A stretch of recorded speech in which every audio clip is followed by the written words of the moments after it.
भेटीसाठी आवर्जून आलेले आपण सर्व, आपल्या सर्वांना माझा नमस्कार. मगाशीच मी संयोजकांना विचारलं, आमच्या स्वाती मॅडमना, की मला हा सगळा ग्रुप समोर बघून मला थोडंसं बोलायचं आहे. जास्त वेळ घेणार नाही, पण आवर्जून मला काही गोष्टी मांडायच्या आहेत आणि स्पष्टपणे मांडायच्या आहेत, कारण या अदरवाईज बोलायला आपल्या भेटी पुन्हा पुन्हा होतील असं नाही. सुरुवातीला सांस्कृतिक कार्यक्रम झाला, खूपच सुंदर होता. आता फिल्म्स हा जो विषय घेऊन हे सगळं जग उभं आहे, हा पण आपल्या संस्कृतीचा एक महत्त्वाचा भाग झालेला आहे. आणि एनडी स्टुडिओ आता फिल्म सिटीच्या ताब्यात आल्यानंतर एका जिद्दीनं आम्ही सगळे उभे राहतो आहोत. नितीन देसाईंचं जे काही स्वप्न आहे ते आपल्याला पूर्ण करायचं आहे. या सगळ्यामध्ये मला असं वाटतं की तुम्ही सगळे केवळ साक्षीदार नाही तर आमचे साथीदार असणार. कसं होतं, त्यांनी स्वप्न पाहिलं, त्या स्वप्नासाठी काही काम केलं आणि खरोखर या क्षेत्रामध्ये उत्तुंग अशी कर्तबगारी एका मराठी माणसाने गाजवली. हे साम्राज्य उभं केलं. काही दुर्घटना घडली आणि जेव्हा अशी दुर्घटना घडते आणि एखाद्या क्षेत्रात महाराष्ट्र एखादा पाऊल मागे जातो की काय असं वाटतं, तेव्हा शासनाने पुढे येणं ही शासनाची जबाबदारी असते.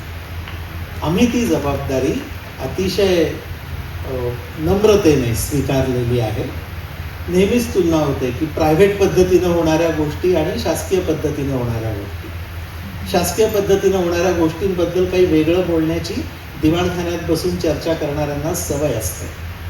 मला असं वाटतं की आपण सगळ्यांनी जागरूक मराठी नागरिक म्हणून या सगळ्याच्या पलीकडे जाऊ.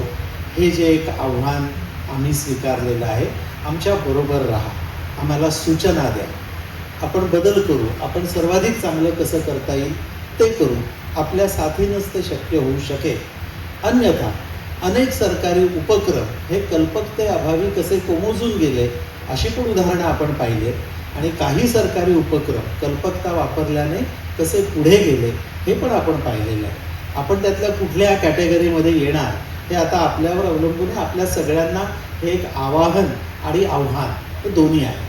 मला असं वाटतं की आपण नक्कीच पुढे जाऊन हे करून दाखवू.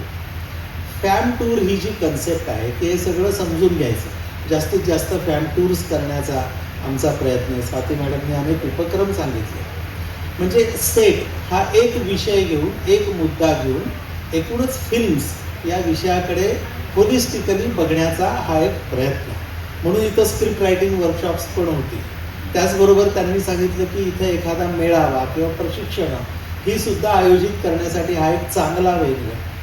आपल्याला अनेक प्रकारे पुढे जावं लागेल. खरं म्हणजे AIच्या जगामध्ये आणि ज्याचा वापर आता खूप वाढणार आहे, तिथे सेट्स या पद्धतीनं फिल्म करणं, त्यातली सर्जनशीलता दाखवणं, कल्पकता दाखवणं आणि त्या बळावरती ती फिल्म मोठी होणं हे एक आव्हानच आहे. पण मला असं वाटतं की ओरिजिनॅलिटी ही आपली ताकद आहे. सेट्समध्ये जी ओरिजिनॅलिटी असते ती AIमध्ये नसते. शेवटी ते कृत्रिम आहे.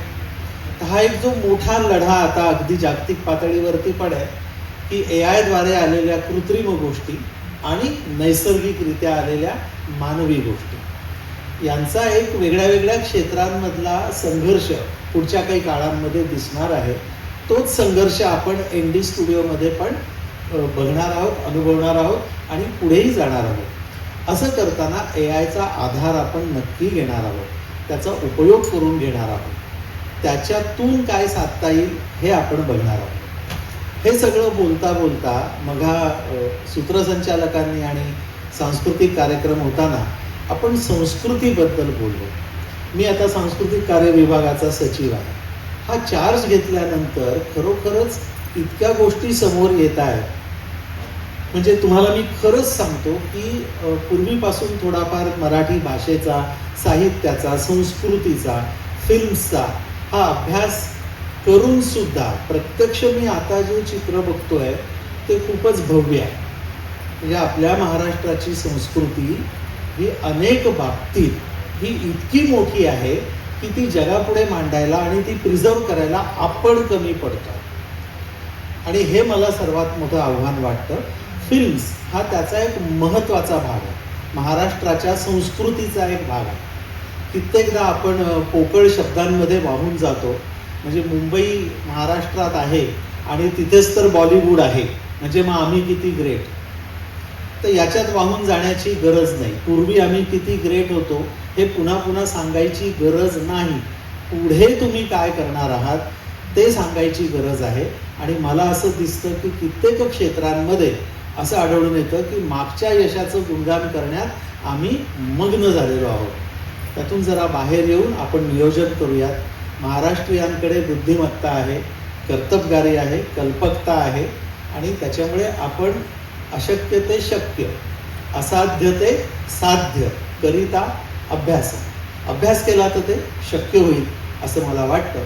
तर संस्कृतीच्या या सगळ्या प्रवासात ND स्टुडिओ या पुढच्या काळामध्ये स्वाती मॅडमच्या नेतृत्वाखाली, साजनीकरांच्या नेतृत्वाखाली आणि जोगळेकर मॅडमच्या नेतृत्वाखाली काही नवे प्रयोग आम्ही करतो, नवी दिशा आखायचा प्रयत्न करतो. ते सगळंच परफेक्ट असेल असं नाही. आपण आमच्याबरोबर राहा, आम्हाला सूचना द्या, आपण सगळे मिळून हे यशस्वी करूया. धन्यवाद.